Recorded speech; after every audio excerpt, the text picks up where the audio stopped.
Yo! Video games.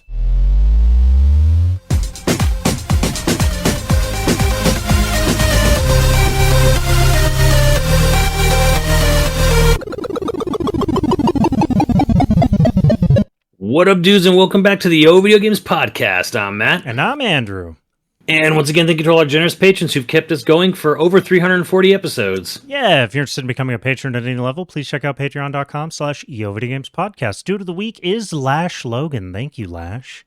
Thank you, Lash Logan. Logan with the long, loving lashes. Wait, I think I got his name backwards.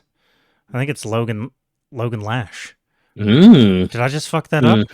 I don't know. Only he knows. No, it's like okay, or they, I should say. I got it right. That would have sucked. But okay, a name that I definitely can't fuck up is our sponsor. The sponsor of today's episode is our longtime sponsor, Manscaped, and it is the perfect time to get interested in your bodily topiary. It's summer. Yeah. It's sweaty as fuck. Today, Matt and I tried to run in 100-degree weather, and I almost pooped myself. It was very close. I did better today than the last time, where it was like, okay, I was bad. I was in bad shape after a little bit. I lasted a little longer this time, but we're just we're trying to be healthy and conscious, and we're kind of staying out of the germ factory of the gymnasium, so we're doing it all outdoors.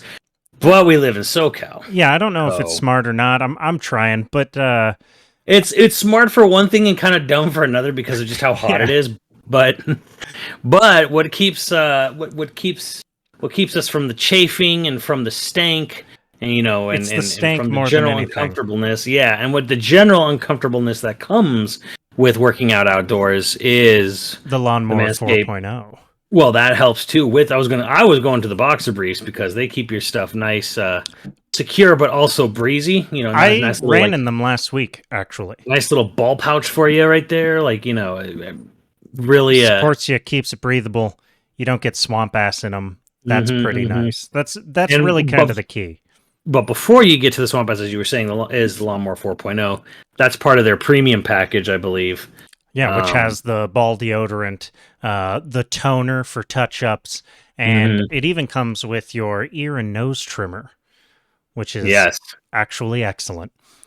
But if you're interested in checking out these products, especially as we recommend the Boxer Briefs or the Lawnmower 4.0, please head over to manscaped.com. Use our code YOVG, all caps, for 20% off and free shipping worldwide. It's manscaped.com. Use our code YOVG for 20% off and free shipping worldwide. Your balls will thank you. Especially if you're outdoors and walking around and working out. And it's possible that some boomers that are... swinging around on some exercise equipment around you will also thank you. I guess those were Gen Xers. They were too young to be boomers. Well, there was like a sort of like witch circle, a boomer witch circle. Like when it we got first weird. got there. It was super weird because it was just like a bunch of boomers sitting under a tree, in like this campfire circle. No campfire because it's they weren't even really in the not shade. A campground. It was so weird. They were just like sitting out in the heat. Well, they were, but then like it's still 100 degrees out, and like I think the shade was leaving, which is why they decided to get up. It was just so weird. Like, what are you all fucking doing out here in the middle of the day?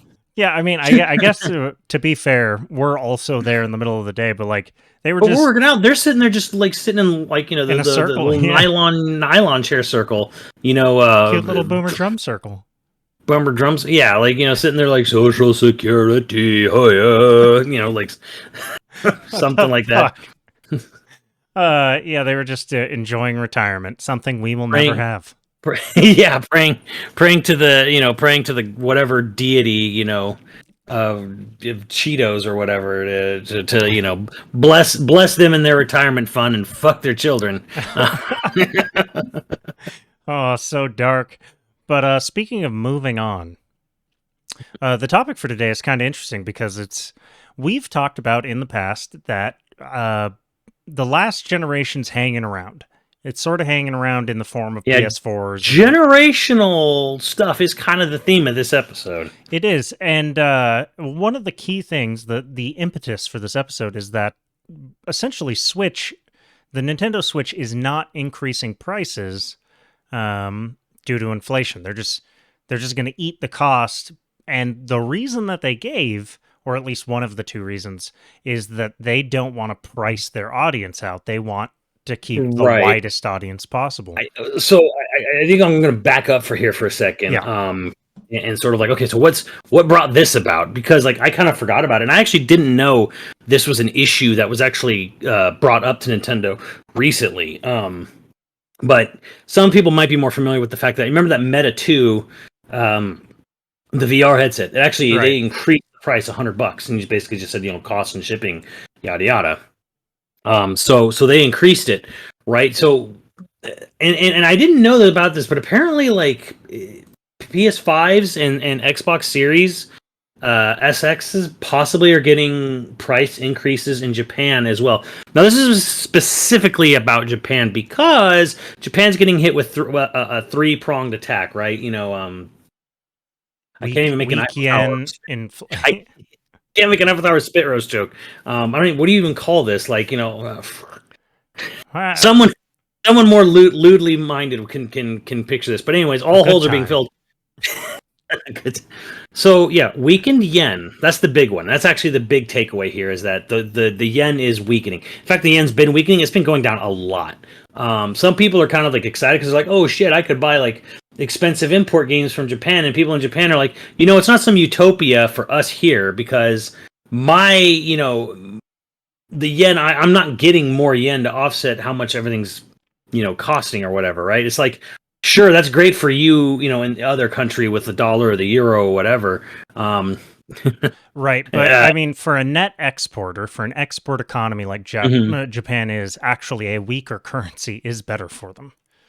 They do more exports. It's better for their economy overall. The real problem is for like other consoles, in this specifically that market selling there is not good. But the interesting thing about the Switch is they basically came out and said like our American market will float us. Yeah, that was kind of like their general sort of takeaway. Because the dollar's killing it right now. Right. Yeah. So so weakened yen. Inflation, there's general global inflation, and then there's the hardware shipping like the shipping shortages, microchips, chips, yada yada, screens, like everything. Like we're getting. I mean, obviously it's getting a little better, but like it's still a problem. We still have a microchip shortage. There is still a shortage of supply, so they're getting hit on all fronts. For just raw materials, shipping, microchips, weakened yen, global inflation, everything's kind of hitting them. So, speaking to the Nikkei Asia newspaper, Nikkei? I think it's Nikkei. It looks like you want to say like Nike, but it's not. I think it's Nikkei or Nikkei. Yeah, they're the number one Japanese like Financial Times. Right, Nikkei Asia. Yeah, was talking to Nintendo's president Shuntaro Furukawa, and basically they're just saying like, hey, Meta has done it. It's possible that these other, Sony and Microsoft might have to do it in Japan. Are you going to raise the price of the Switch? And he was like, no.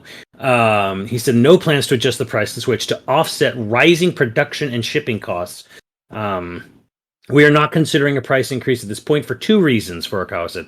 In order to offer unique entertainment to a wide range of customers, we want to avoid pricing people out. That's nice. Our competition, and here's where I agree with this statement a lot. Our competition is the variety of entertainment in the world. And we always think about pricing in terms of value of the fun we offer. And Reggie talked about this too, when people were like, well, what are you doing about your competitors? What are you doing about your competitors? And Reggie, he said it more than once where he's like, my competitor is more, he's like, I don't think about Sony and Microsoft because my competitor is more than Sony and Microsoft. My competitor is every bit of entertainment, every bit of free time. He was saying like his competitor was streaming services, movies, anything that would, be recreational luxury entertainment is a competition to Nintendo, because if you're sitting there binge watching a show, you're not playing your fucking Switch. I think in marketing they call it like the attention marketplace or something like that. Or So I mean, I think that's a good point. And it's nice. It's nice that he doesn't want to price people out of getting a Switch. And then he goes on to say, our products also include software, right? Nintendo has sold more than 100 million Switch units so far, and it's important to maintain the momentum of our overall business. Generally speaking, a weak yen makes domestic Switch sales less profitable. So he's admitting that like weakened yen has made it less profitable to sell the Switch in Japan. And that and also is an interesting point, though, because software has, it's a huge profit margin on software. Yeah.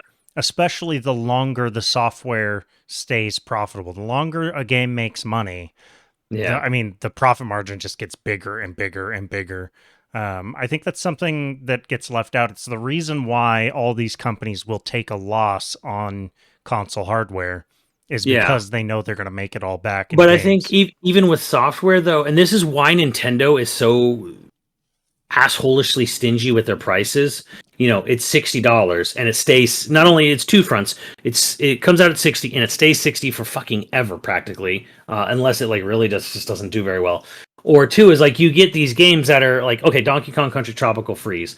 That came out for $60 on the Switch. Right. It came out at $50 on the Wii U, and then for years on the Wii U, it went down to a official premium select style for $20. They were selling this thing officially for $20 for years on the Wii U, and then they brought it out on the Switch. They added funky mode and easy mode to the game and said, well, it's $60 now. It's more than we even released it for back in the day when it first came out. Because no one bought the Wii U.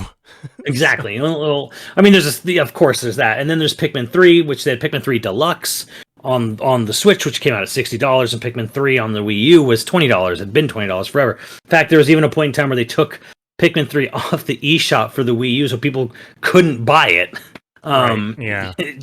And I don't know much of what is in the deluxe version of Pikmin 3 versus the regular version of Pikmin 3 because I don't play Pikmin, so there's sort of like my reverse stab at Arlo there, where it's just like, happy for you Pikmin fans, but well, I don't touch that shit.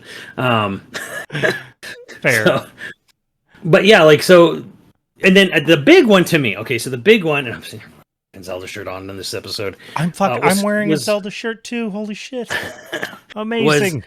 Was Skyward Sword HD came out, and it was $60 goddamn dollars. Now, it was done by Tantalus, who did Twilight Princess HD. And they talked about, we had to spend a lot of time, making a control scheme that would work without motion controls, because they had to like both change the motion controls to work with Joy-Cons rather than the Wii Motion Plus. And then they had to have a dual analog thing where you could use the right analog stick to mimic, certain slash types, for people who were playing on a Switch Lite. Which, nothing's easy in game development. Nothing is easy. But I find it weird that was like such, like, they were trying to say it was so difficult to do this. I'm like, that we upped the price. I guess it was $60. Comes out at $60. It's HD, kind of. I mean, yes, it does. It absolutely looks better than the Switch version, but it's not like it. So it was an up-res. It was not like we're remaking every single character model on a different engine from the ground up. It is not like Last of Us remake, right? Part 1, which is funny how that's getting so much shit. But right. But anyways. The thing I'm getting at with Skyward Sword HD was like people, and it didn't sell that well. Like it sold about as well as the original game, which was also underwhelming for Zelda, because it came out at $60 fucking dollars, and the only addition, the only thing added was different control schemes. That was the only addition to this game. It's cleaner, it's got a cleaner resolution, and it's got some new control schemes. 2 months before Skyward Sword HD came out, Xenoblade Definitive Edition came out, where all the character models, at least partially, were completely changed. Their heads were completely changed. Their hands were completely changed. It was a mixed match of textures that some were up-resed and some were completely redone 100%. And then they added a 10-hour epilogue campaign of completely unreleased content, new battle mechanics entirely, a new story, all this shit, and that was $60. So, how much did they charge for Link's Awakening, the remake? Of $60. Yeah. Which, like now, granted that is a ground up remake, but it added so little to the original game that it was. I was kind of like, guys, you mean if you have a 3DS floating around, you can get this game for $6. You're paying Right. 10 times the price for this Polly Pocket remake. Well, I did Polly Pocket remake. I don't know if it I have deserves 3 that. fucking collector's editions behind me, sitting there laughing at me like, you know, didn't bother you, jackass, whatever. Yeah, who's the idiot now? Yeah, I'm one Eskimo brothers with the same shirt apparently. Well, you're wearing a blue Zelda shirt. I'm wearing the Zelda Dark Souls shirt someone sent. Oh, I have that too. Yeah, it's a great shirt. It's one of my favorite shirts. But yeah, like it is. My I guess my point of all that is that like it kind of comes into light what Furukawa was saying here about you know, when he's talking about software, a weak yen makes domestic Switch sales less profitable. This is why, I mean, granted, they probably weren't doing it at the time. They probably weren't predicting that the yen was going to take a shit. I don't think so.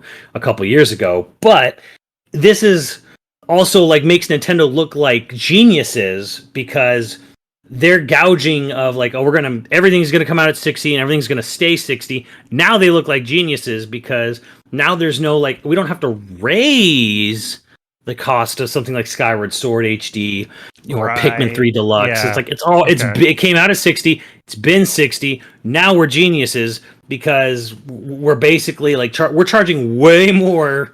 You know, we're recouping way more than the cost of development on these remasters. So I do think one of the things about Nintendo in general is that they are consistent. Period. Mm-hmm. I would say Nintendo is the least reactionary company in video games, other than maybe Monolith Soft. Monolith Soft's they're pretty steady and even-handed. They were one of the first people to be like, "Oh, we're all going to work from home," and then that's how it's going to stay. You know, I think personally, the more even-handed and less reactionary companies probably will weather this storm better than the Meta too. Meta's already just falling apart anyway. They had Meta real estate that's now down 82% overall. Oh my god, yeah. If you bought virtual real estate, you sort of deserve it. But two, that whole ecosystem that they're building based around the Meta 2 is just bombing.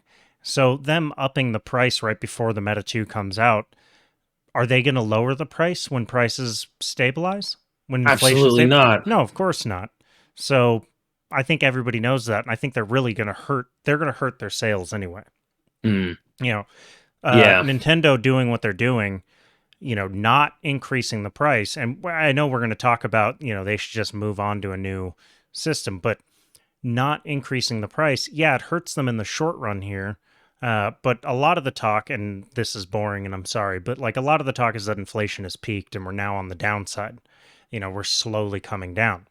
So they're going to eat short-term cost changes, but anyone else that adjusts their price up is now going to accidentally price out way more people in the long term than in the short term. In the short term, no one's going to buy anyway, possibly.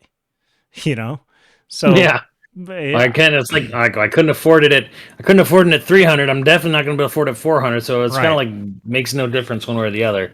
And that being said, there is the other option, which I know is your sort of not solution to this, but you think it's time. They need to move on. Yeah.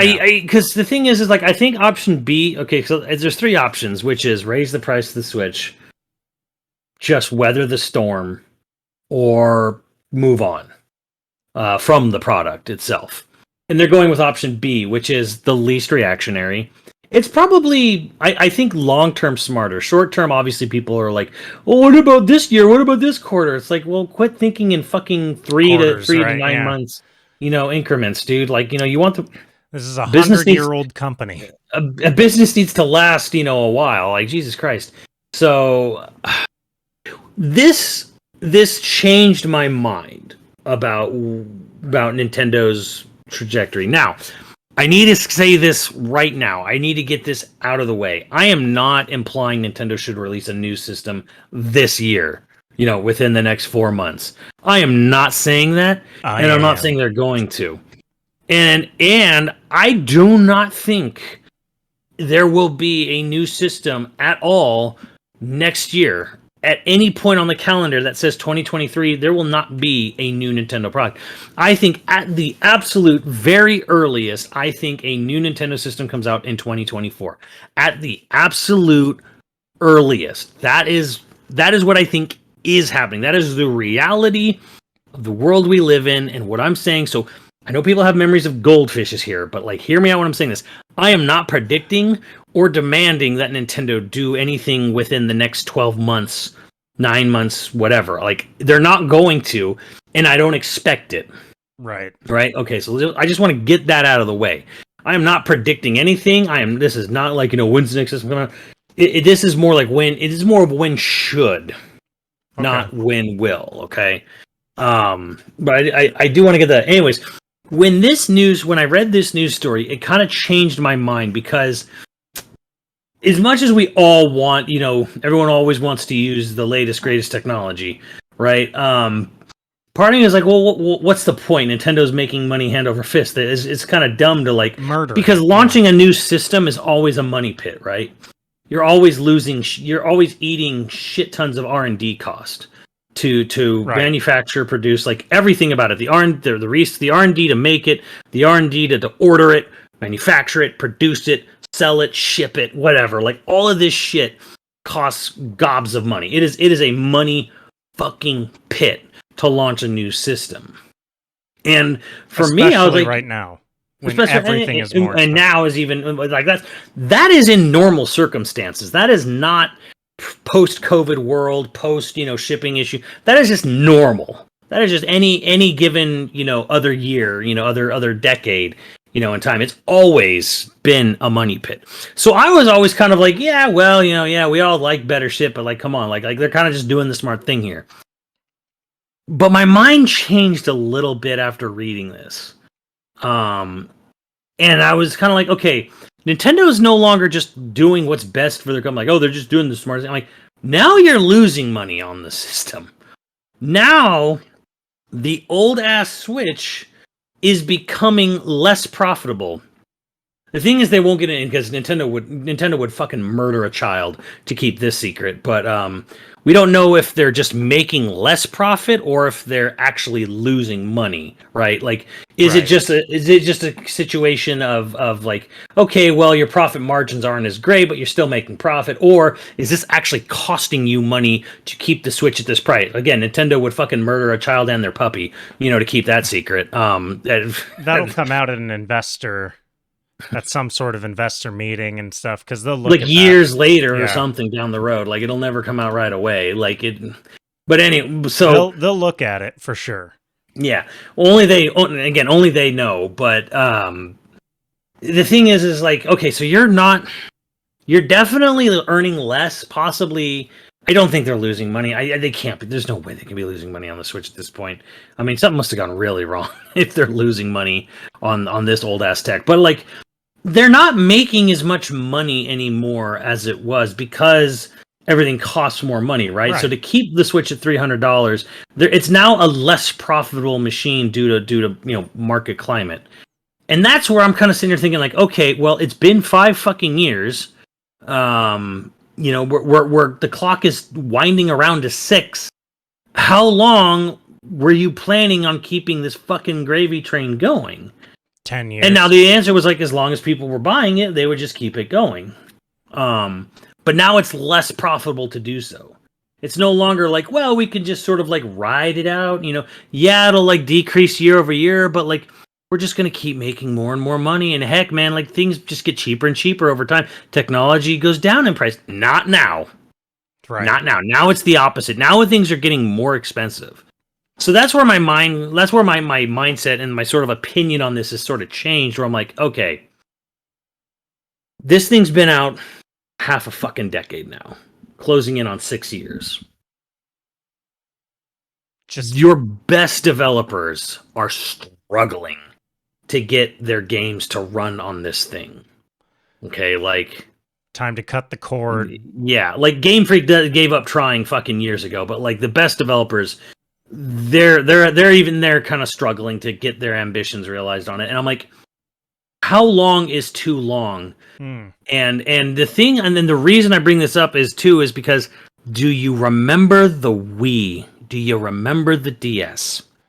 Because they were riding fucking sky high on the success of those consoles, which were cheap, and they went down in price, every year or two. Switch never went down in price. Switch has stayed the same price for 5 fucking years, right? Yeah, which actually means that their profit margin might be high enough that they're not losing really all that much on it at all. Right. So the Wii, which is their best-selling home console, at about 101, 103 million. Like, I guess I could bring that up. And then they had their DS. The DS was 150 million units sold, right? The Wii led to the Wii U. You went from 103 to 13. Like, catastrophic fucking failure of the Wii U. The DS to the 3DS, 150 to about 75. Now, obviously, that's not like this catastrophic drop, but like you sold fucking half, of what you did beforehand. Again, and then remember, people might have forgotten by now, but does anyone remember how much of a disaster the 3DS was at launch? I only know 2 people who bought one. And like everyone we know has a DS. Am I one of them? Yeah, I think it's you and my brother. So yeah, let's just think about that. Okay, so again, 101 to 13, and then 154 to 75. Right, like you dropped exactly half, and it was this huge fucking disaster where, like, after about 6 months, they panicked and were like, "We have to cut the price of the 3DS. It is selling abysmally. Like, we got to move units because holy shit, this is bad." You're right. And that was when Iwata took pay cuts and all that other shit. So, and now I'm just looking at the Switch here, and I'm like, here we fucking go again. We're at a system now that is at 111 million. It's still going good. It's still trucking along sales wise. But how long do you fucking leave this goddamn grape on the vine? Because here's my real question. What do you do to follow up? And at what point do people just go, meh, been there, done that, took too long? Because, so like, here's the thing. I don't think this is a software thing about, like, great games will bring people in. Bullshit. The Wii U proved beyond a shadow of a doubt, it doesn't matter how good your fucking games are. Sometimes a combination of factors, including waiting way too goddamn fucking long to have a new system come out, people fucking lost interest. I think one of many reasons with the Wii U's failure, I would say. I mean, I think that there's an interesting third option here, fourth option even. If they wait another year, possibly 2, inventory is going to explode on all these things that there's a shortage on right now because of a thing called the bullwhip effect. Basically, the orders that the manufacturer gets, the manufacturer makes extra on top of that to cover any extra orders, right? But if the retailer has already ordered extra just in case, basically you get this extension period where basically the costs plummet. It's actually a scary thing in the economy where retail accidentally orders way too much and manufacturers make too much to try and account for the extras that retail will need, and then bigger and bigger and bigger price cuts are needed because supply gets too out of hand, right? It's a big concern during recessions. And while we haven't hit a recession yet, like, one's probably coming. There's a good chance of one. And so what if Nintendo just rides it out until there's a bullwhip effect and they can just scoop all the pieces and the parts for a new system at dirt cheap? From a manufacturing perspective. Yeah, and now chips are never going to get cheaper right now. There's a shortage. There will be a shortage for the next 5 years of chips. That's period. But screens? There's already mass supply of screens. They already have their OLED screens, which it feels like it was supposed to be for something else. But they just sort of like eating it now. And they said that's the least profitable model of the Switch. Right. Part of me thinks that there's a at least there's an opportunity, but I do think there's a likelihood that some form of DS comes back as a smaller version of handheld. Well, I feel like that's kind of what the Switch Lite is, right? It's still pretty big. There's something to be said for the pocket, the pocket size. Oh, so you're talking like really mobile, like really shrinking the yeah, there's something to be said for pocket-sized, gaming. As much as we love the Switch isn't necessarily something that you pop in your pocket to take with you when you're going to stand in line at a movie or go to a convention, or it's just not that mobile. Like, it is mobile and I love it, but it's more of like mobile in the sense of I'm going to take it on a plane, or I'm going to take it on a road trip, or I'm going to take it wherever. It's not like I'm going to play 15 minutes while I stand in line type thing that the DS filled that niche. And so I think that there is a spot there to where, if instead of releasing a new beefier system, if they figure out how to downsize the tech, which they totally can, of the current Switch, when they release the next Switch, their Switch Lite will just be a DS reborn, basically. Micro.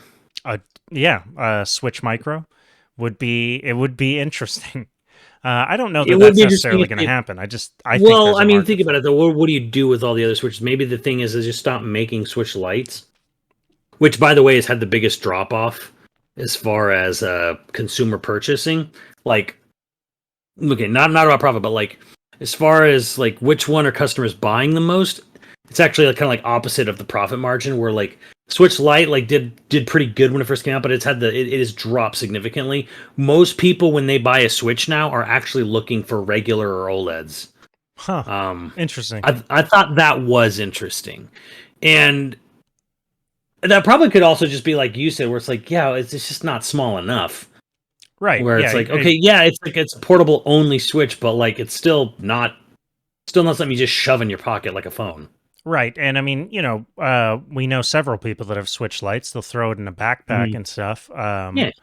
And that's great. But again, it's not really like your pocket handheld. And one of the things that I think we often overlook about the DS in particular is I think the DS was an alternative, a genuine alternative to all the things we hate about mobile gaming.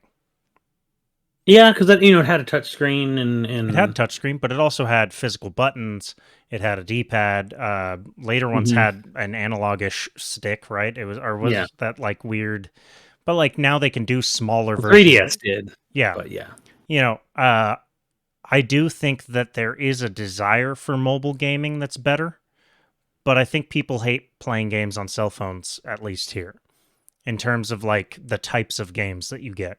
No one likes the touchscreen version of a analog stick. Right. I can't find a single and it's anecdotal, but still. Well, it's weird because I don't know if there's a big enough market for someone like, hey, we want to have this extra accessory in addition to your phone that goes in your pocket. I think that's going to be the hardest thing to deal with, is that like most people are like, I stick my keys in my wallet and my phone and I don't need nothing else. And then you're like, well, what about this fourth Nintendo product? Nah. Well, but it's like Switch Lite does sell. And Switches do sell. Switch is selling itself, and Switch is selling itself mostly as a portable system. It's a hybrid. The Switch is never going to compete on power with, I mean, even Steam Deck. Like, it's not going to compete on power there. Like, we would love it if Nintendo came out with, like, here's a balls-to-the-wall powerhouse like the Steam Deck, but Nintendo. They're just not going to do that. They don't have any desire to. Here's the thing. They don't, but I don't know if they have a choice.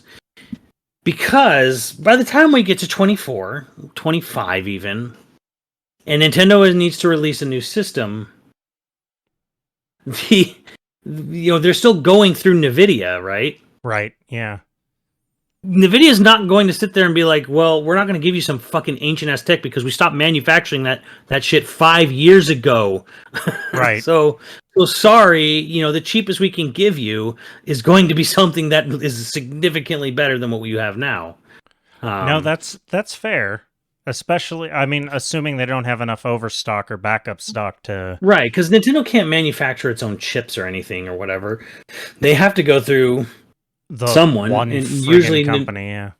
then they have to go through Nvidia, and Nvidia is probably going to like, from what we can tell, even from the fucking ransomware leak of the company, it's like we already know that there's a significantly beefier chip that is in their product development line order from Nintendo. And I'm thinking it's probably just because Nvidia was like, I don't like, well, what's the cheapest you can give us? It's like, it's probably this. Like, well, can't you make something like simpler, cheap? No. I want Like, it to be as cheap as possible. I don't want it to have any because I mean, longevity. at some point, I think you have to like. At some point, you're going to get to this. You're getting like the CRT issue, right? Where it's just like, well, wouldn't a tube TV be cheaper? No, no one makes them anymore. Right. It wouldn't be cheaper. We Oddly don't enough, manufacture that. you can't even donate them or recycle them anymore. Oh shit! Yeah. If Well, there's a Smash player who will accept it somewhere. I have a really good tube TV that I've been trying to recycle for like fucking months. I'm sure there's a Smash player who'll take it off your hands, dude. Somebody somewhere. But yeah, like it's kind of like that issue where it's like, no, we can't make that anymore because we don't manufacture that. Like it would cost us more to like start up production again for something that old. Right. So I think Nintendo's going to be like because technology's like, especially in mobile chipsets, they're moving faster even than I would say like console PC, like stationary. I would say the mobile sector of the chipsets are they're speeding up, like they're advancing faster than even other. I might be totally wrong about that. It's just my observation from what I've seen when I look at like the chipset, like the time frame and the leaps for mobile chipset devices, and it's like I'm like, Jesus Christ, these things they're catching up fast, aren't they? And it's just, would you play a phone sized Switch if a Switch was the size of like a iPhone Max, like one of the I don't look one of the long phones, one of the like iPhone ones. but long. Yeah.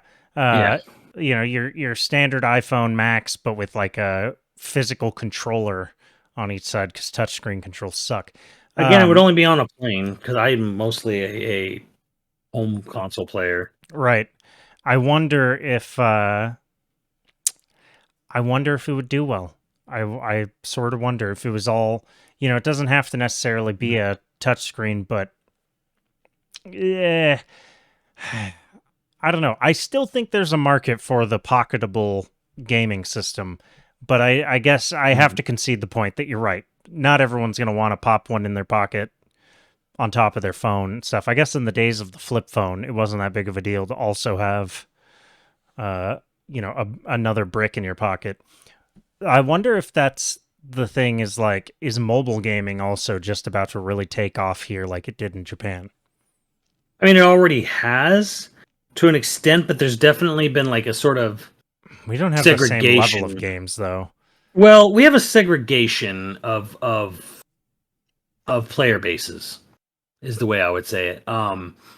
Because in Japan, everyone will just play anything on a phone, and out here, mobile gaming is huge. It makes billions of dollars, but the people playing mobile games consistently out here are not you and I. They're not.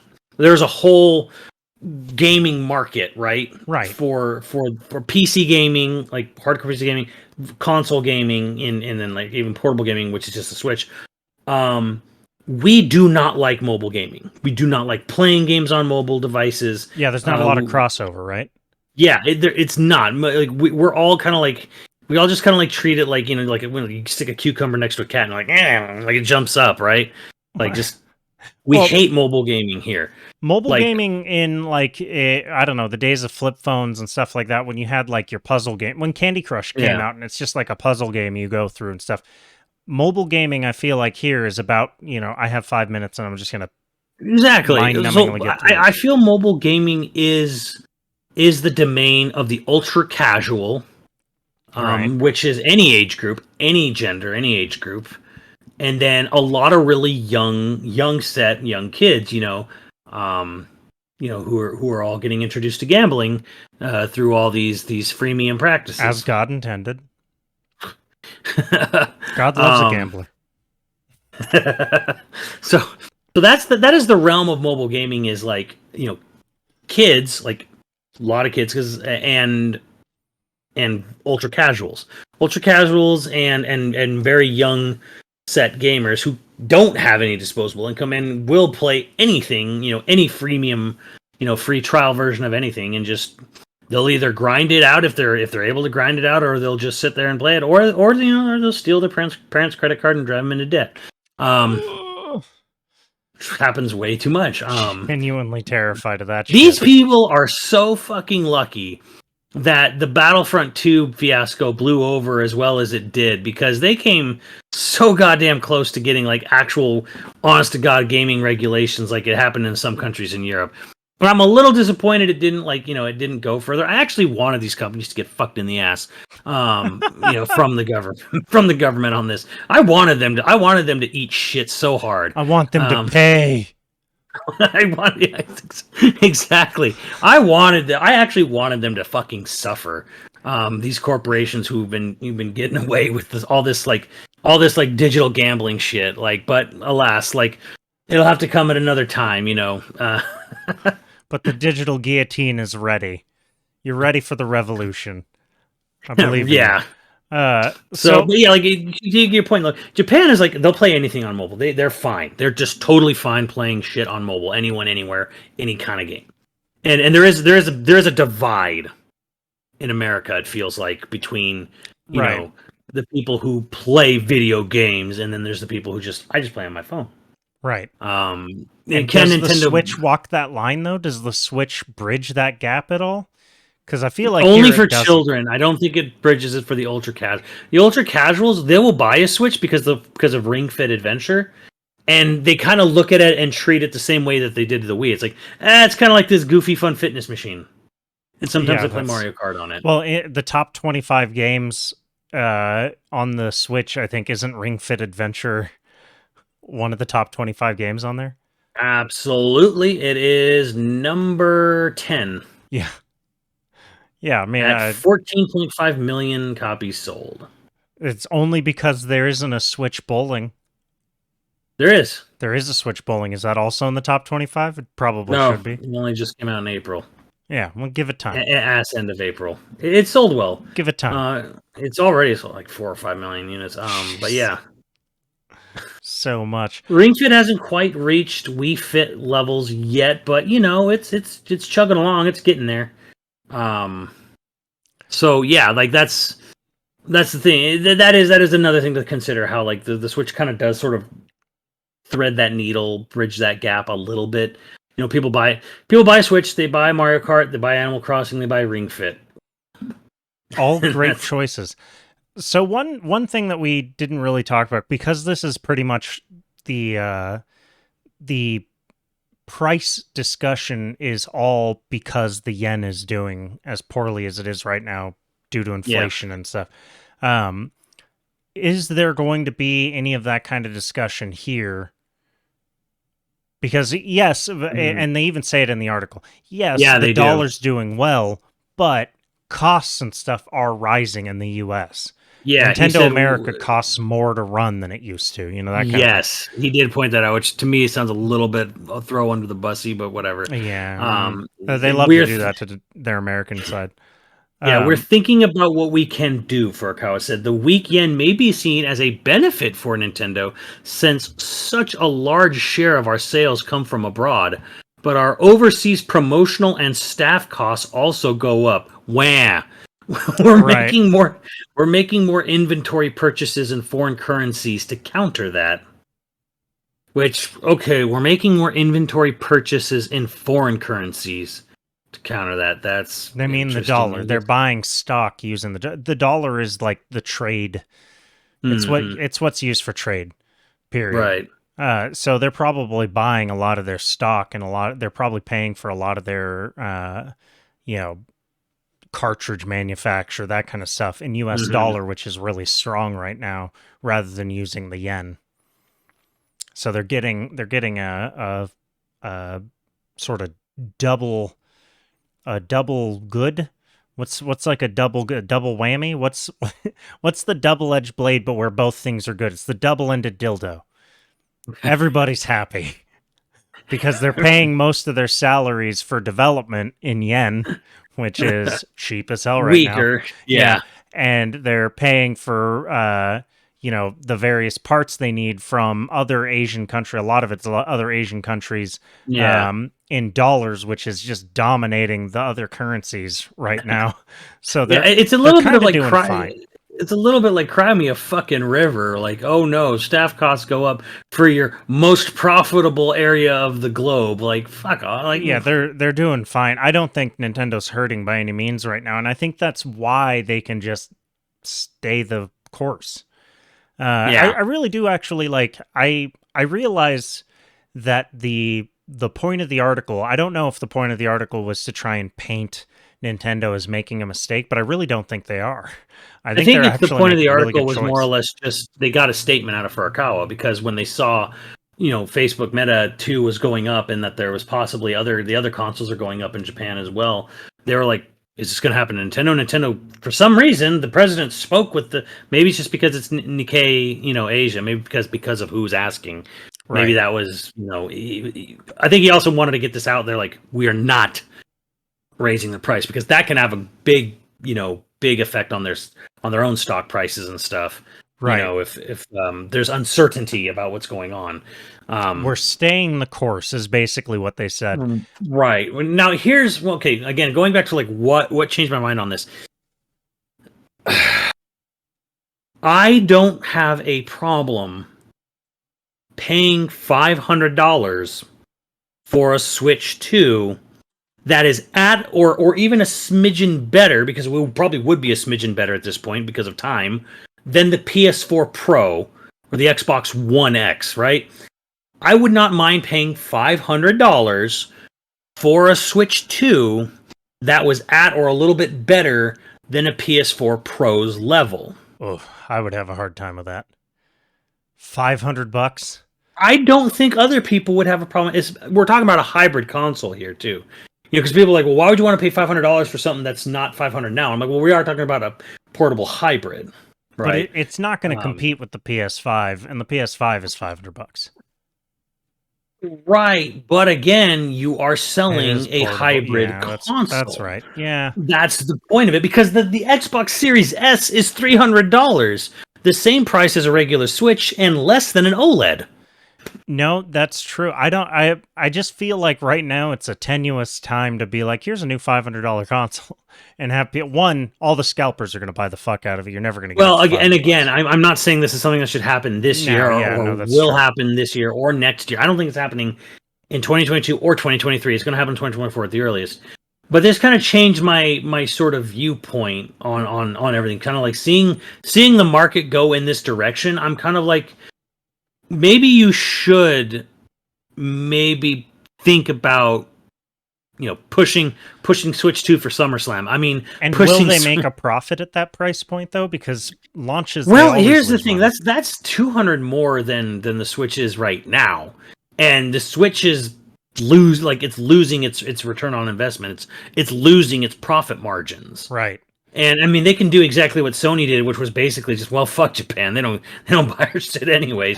Where the vast majority of your product launch could come out in America. I mean, that's terrible for Japan, but but it's true though. Well, Nintendo's I don't think it would be one of the only companies in gaming that's doing well in Japan too, right? Yes, like right, which is why they wouldn't. They wouldn't. They would not. Do what Sony's doing, which is basically just ignoring Japan because they don't buy it. Well, that's probably also why they went to an entirely portable system, right? Like we talked about this in 2017, where everybody was kind of like, why would they get rid of a home console? Why would they go to this hybrid? It's so weak and blah, blah. And I think we both said it's because the Japanese market is entirely about mobile, and not even, I call it the commute gamers. Right. That's when they get to play because games. the vast majority of Japan lives in Tokyo or Osaka and has they live in the major metropolitan areas. The rural areas don't have a lot of people, and they have less and less people. Like Japan's an aging country. Like the people who live out there are old and they're dying, and people are not moving out there.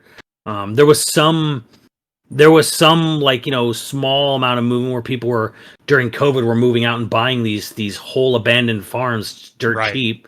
But that's not going to last, and it's not going to be a title shift or anything.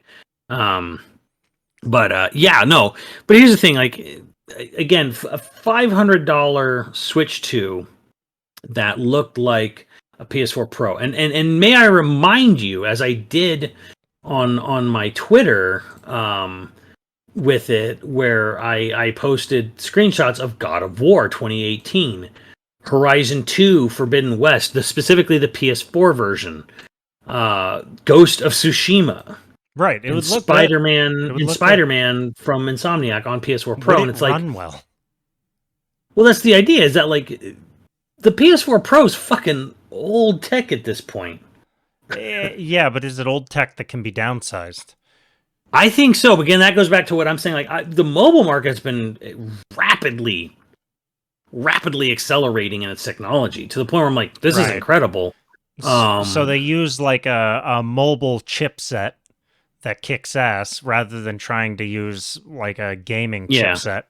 Plus, there's probably more demand. There's probably more production going into higher end mobile chipsets than there are for Nintendo going, what's this? What's the oldest, unused, cheapest thing? Like, part of me is like, look, I love Miyamoto, but like, you need to, because he said this before in investor meetings where he says, like, we're a very lateral thinking company. We like to think about using technology in new ways. It's sideways thinking. And I'm like, that's fucking great, bro, but you've been laterally thinking for like a little too long now.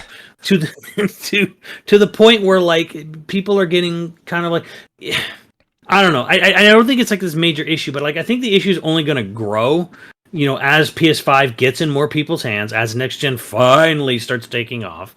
And the thing is like, again, like this is not about like you just want better graphics, you just want better graphics. I'm like, well, before I got it. I understood Nintendo's desire, but I'm like, now you're now you're making less money.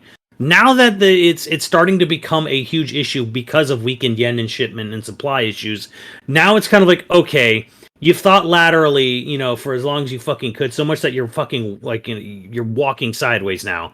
Right. So you're saying it's the right time to come out and play and try. And I think my opinion now is that I think they've squeezed all the blood out of this fucking tomato or this rock that they can.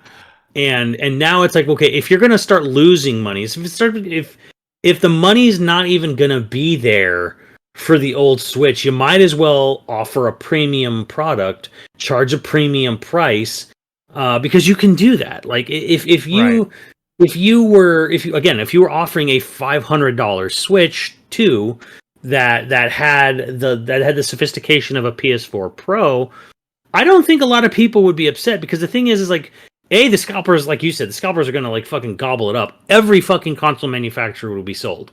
Right. Period.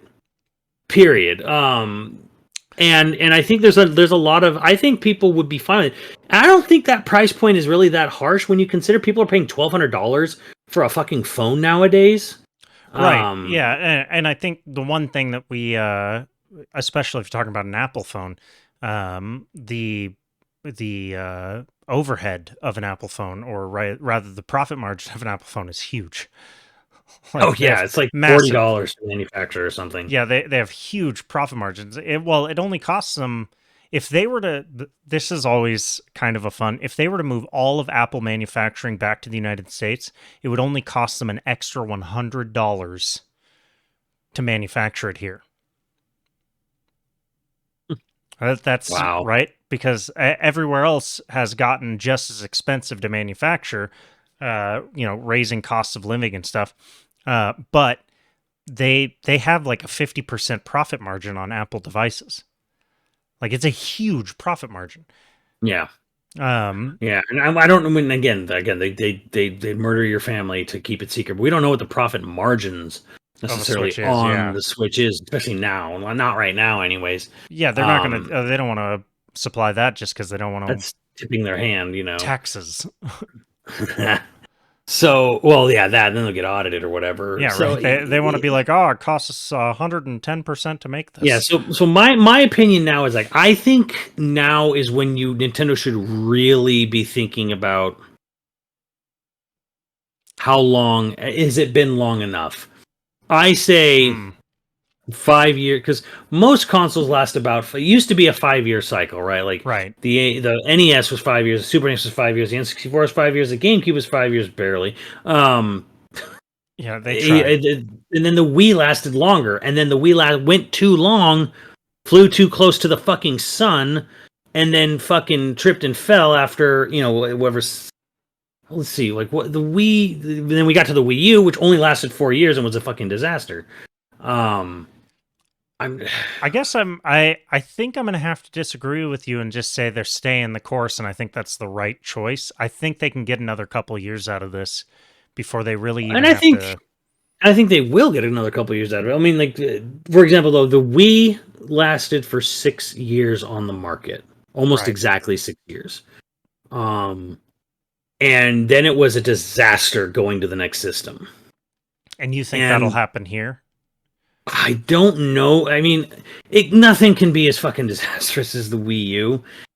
Because, again, it's not just that's pinning. The way I'm talking is sounding like I'm pinning all of the Wii U's problems on the release date and just waiting too long, and that's one factor of many for the Wii U's failure. Yeah, naming, marketing, awareness, blah blah blah blah blah blah blah.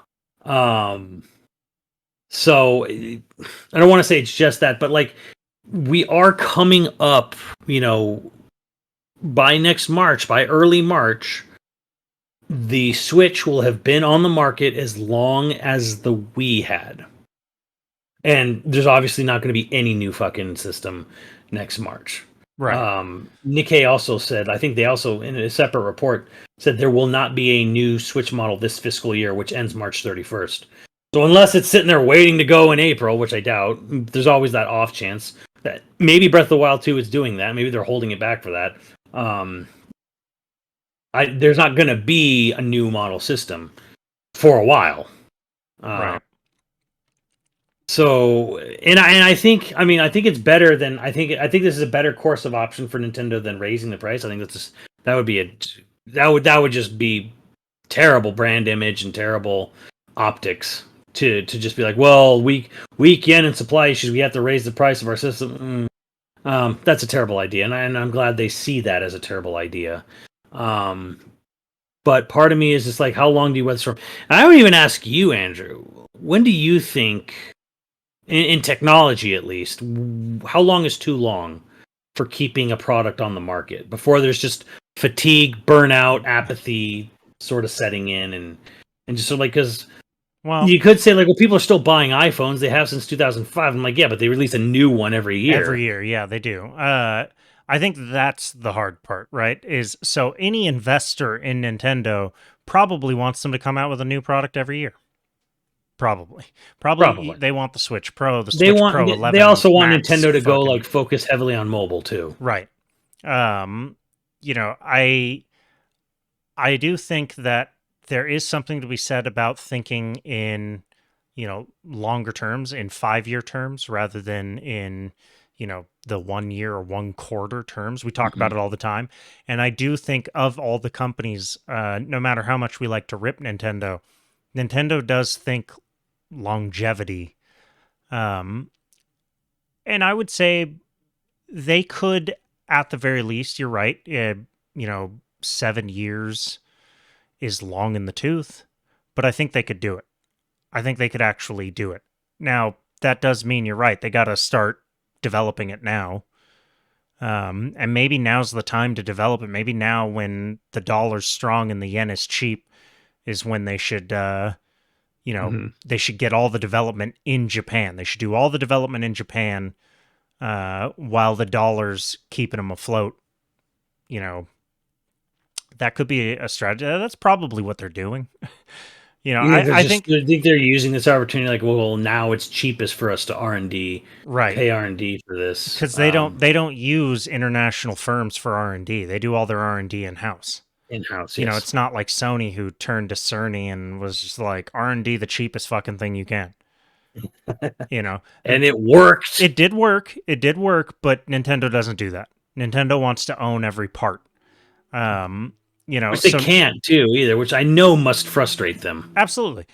But now's the time that it'll be cheapest to R&D all that stuff, period. Because a 50,000 yen, or I don't know what a $50,000 to yen salary would be, but that salary is a hell of a lot cheaper today, right now.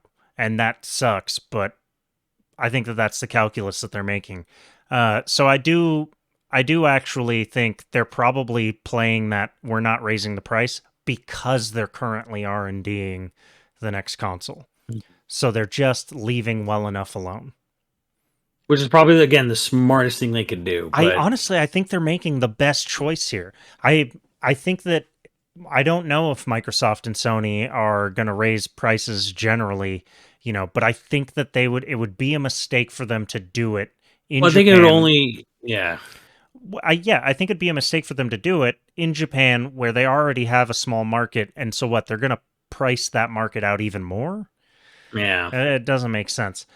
I do think they, you know, I think Sony especially, I don't know if they're ever going to get into the portable game, but I think it is sort of a weird mistake that both those companies, no one's competing with Nintendo in that market. Nintendo just sort of gets ignored.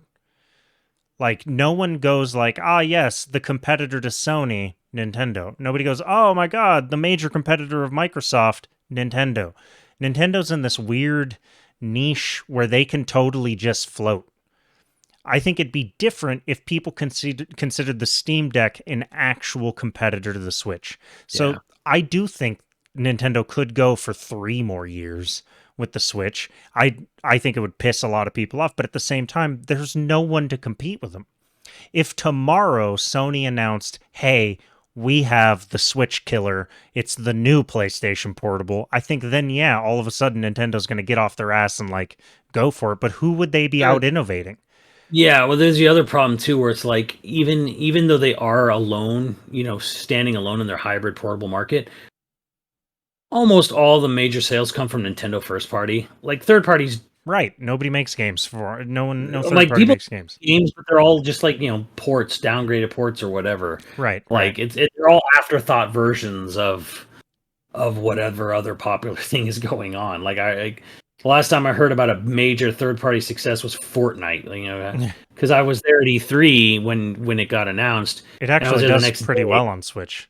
I heard people in Nintendo of America in their booth like discussing among themselves, like we've already got like X amount, like 2 million downloads. It was like something in the millions. Like they're saying like we already got like 2 million downloads on this thing, since it went up yesterday.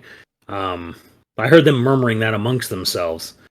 But that's a free to play game, whatever. So yeah, well, in a world where someone tries to compete, and I think it will come, I think someone's going to try and enter the portable marketplace again and compete with Nintendo.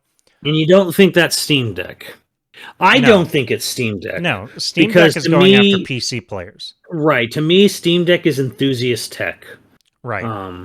You're not competing with the Switch until you can put this fucker in a Walmart and your grandma Bess can sit there and go, "I think Billy would like one of those," and she buys a Steam Deck for Christmas. Yeah, no, then it's competing. Right now, Steam Deck is its own class of... It's enthusiast tech. It's like VR to me. Right. Yeah, I was gonna say their competition really is VR.